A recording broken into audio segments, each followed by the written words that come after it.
Hi everyone, welcome back to my YouTube channel guys. So hope you are doing well and आप लोगों की preparation बहुत अच्छी चल रही होगी। So this is the video regarding NICL AO and जिन्होंने भी NICL AO का फॉर्म भरा था एंड उनका एग्ज़ाम है 13 अगस्त को, क्योंकि एक ही शिफ्ट में एग्ज़ाम है और कोई नॉट एक शिफ्ट, एक ही डेट को, शिफ्ट शायद 2 हैं, तो उसमें एग्ज़ाम होने वाला है। और मेरा एग्ज़ाम शाम की शिफ्ट का पड़ा है, लाइक मेरी 4 PM की रिपोर्टिंग टाइम है।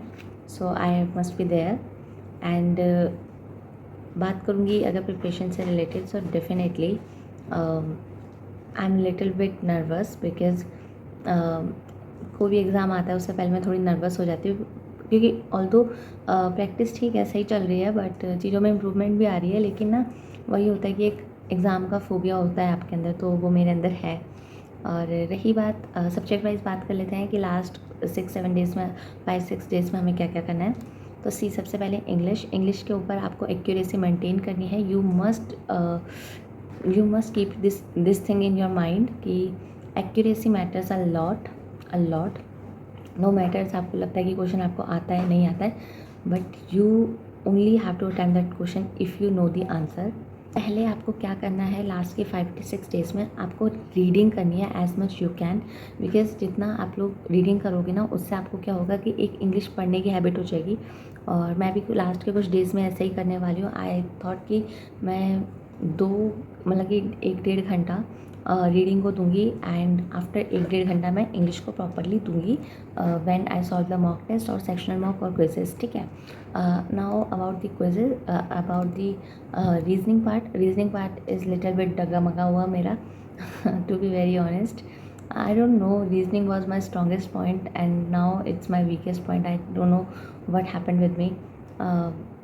Questions नहीं solve होते with the speed, but now I'm trying my best in last 5-6 days to attempt the 35 question within a 20 minutes. I will try my best. If some time it's happen कि आपको कोई question नहीं आता है, so you have to leave that question immediately. अगर वो आपके one go में नहीं बन रहा, तो please leave that question for a while.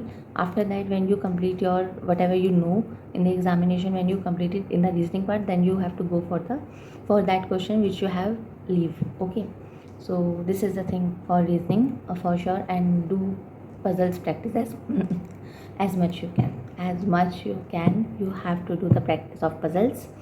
And now about the quant, to be very honest, I will attempt only that question which I know and I am sure about that question.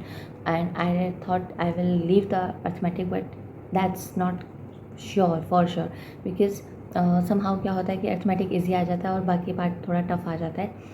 और number series या wrong number series कुछ ऐसी आती है जो एक आधा question आपसे अटेम्प्ट नहीं होता है, सो वो आपका अर्थमेटिक में कंप्लीट होना चाहिए। तो I must suggest in the last 5 to 6 days, at least go for the basic topics for arithmetic, like percentage, profit and loss, and average part, and milk and mixture वाला questions जो होते हैं, at least go for that. That will help you a lot if you leave any other questions or any other question of any topic. So this is all about this subject wise strategy. And about the mocks in the last 4 to 5 days, I must suggest give the mock test as much you can. At least give 2 mocks in a day. I must suggest you 2 mocks in a day of full length, and give 1 to 2 mocks on a sectional basis on a daily basis. And बाकी जो time आपका बचा है ना, at least go for the current affair part, because I suggest you, if you do the current affair part, you will realize that you are literally preparing for exam. Okay, if you are only rely on the prelims part and you just studied only reasoning, English, quant, you will realize कि यार क्या कर रहे हैं हम लोग, ठीक है। सो एटलीस्ट गिव 45 minutes और 1 hour for in a day for current affairs. That will enhance your inner will, so कि हम लोग भाई प्रैक्टिस कर रहे हैं, हम प्रिपरेशन कर रहे हैं। सो मैंने पर्सनली ये फील करा है, when I studied the current affair, I realised कि हाँ भाई सच में कंपटीशन की तैयारी कर रहे हैं। If I only rely on the reasoning, quant and English, I just fade it out कि भाई क्या हो रहा है मेरे साथ में। और आई थिंक मैंने फ्रेज गलत बोला, फेड अप होगा, sorry, my bad. So this is all about this video, guys. Thank you so much. Now we'll meet in the next video. Bye bye.